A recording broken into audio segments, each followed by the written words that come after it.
and it could be used directly as a fuel source, unlike other energy, unlike other fuels that first have to be converted in order to be utilized.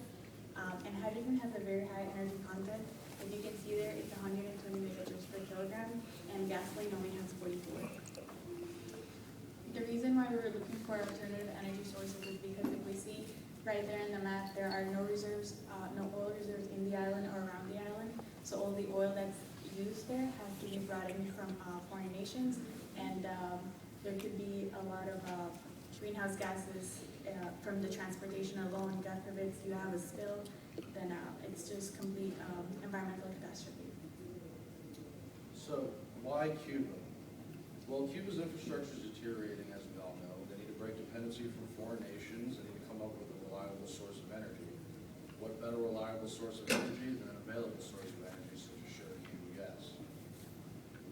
So the actual bagasse is the waste from the sugarcane production. It accounts for 25% of the sugarcane mass. And there are alternative uses of bagasse. They could use it in the hydrolysis industry for as activated charcoal. And the very popular one is they just use it for combustion at the sugar mills. The problem when you use it for combustion is, aside from the greenhouse gases that are emitted, is that there's a lot of energy that goes to waste. Because as I mentioned earlier, hydrogen has 120, and when you burn bagasse, you only get 7.3. Another thing that's important to mention for biological processes is that bagasse is very rich in hemicellulose. So as of 2010, Cuba's total installed power capacity is about 4,900 megawatts, the majority coming from thermoelectric power plants, about a third coming from these small generators, also referred to as batteries, 8% coming from natural gas, and a fraction of percent coming from both biomass and wind farming. However, 35% of this is lost due to its deteriorating infrastructure. Here is the sugar production trends from 1955 to 2000, and I'll get back to this later. I just want to point out in 1990, the most recent peak sugarcane production, which is about 8.4 million metric tons. I'll get back to that later. Here's a GIS map that we have developed, and of the 115 sugar mills in the past decade, only 26 remain. However, we would like to emphasize on the how uniformly distributed all the sugar mills are, making transportation of the fuel of hydrogen relatively effective. So we looked at different processes for biohydrogen production. The one was microbial fermentation, and the other one was through bioelectrochemical systems. So microbial fermentation is just a breakdown of organic matter, in this case would be the bagasse, by bacteria to produce the gas, the hydrogen.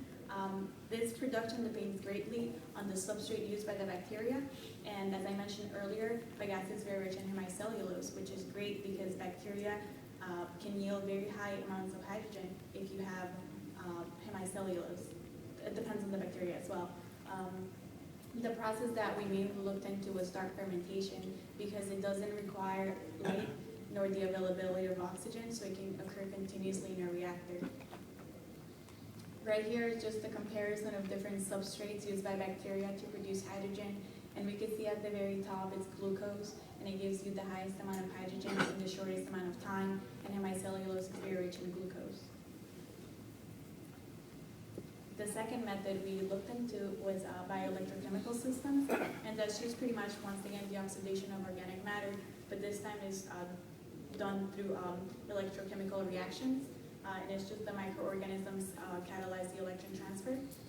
There's two different types. You have the microbial fuel cell, and this is actually spontaneous. It produces electricity, but it has to happen during aerobic conditions, so you do need oxygen. The other one is the MEC, the microbial electrolysis cell. The difference is that it's non-spontaneous. It does not require oxygen, and it produces hydrogen.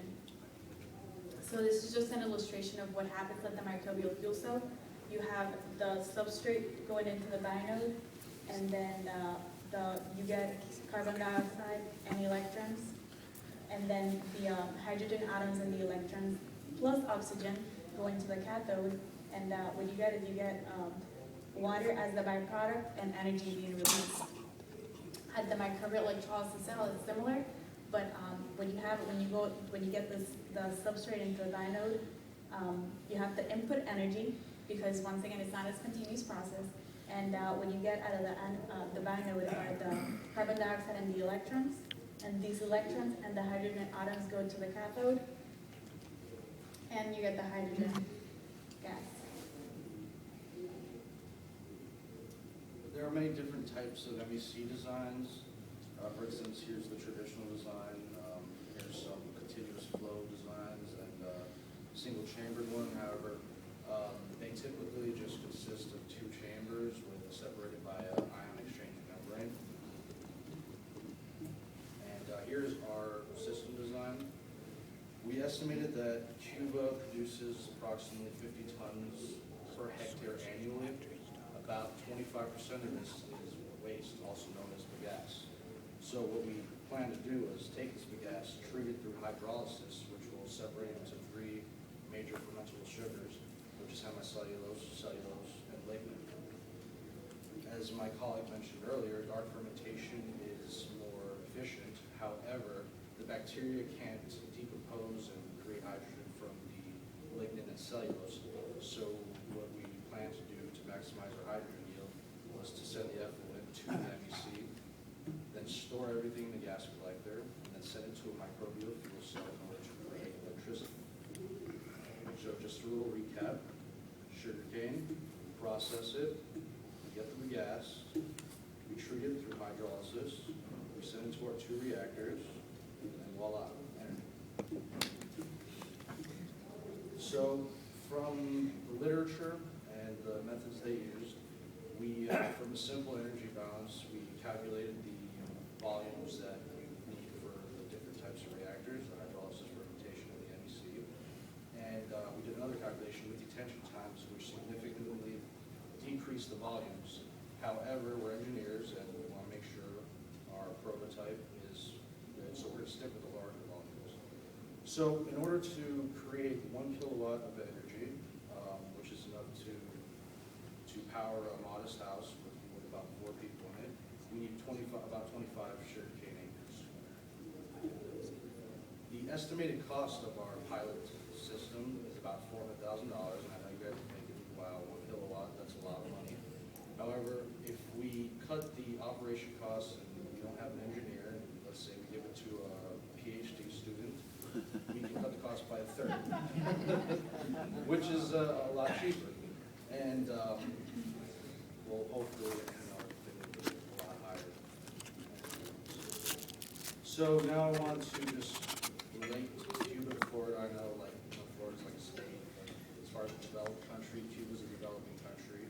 However, if we relate the population and the total power needs, we can see that Cuba is drastically underpowered. Now, if we go back to 1990 and the most recent peak year, we can see that so from the 8.4 million metric tons in 1990, if we were to utilize this technology by just using the gas alone, we would have increased Cuba's power capacity by about 165 megawatts. If we were to use all the sugarcane from 1990, we could have increased Cuba's power capacity by about 660 megawatts, which is enough to power about 660,000 homes. So in conclusion, Biohydrogen has the potential to supply Cuba with an independent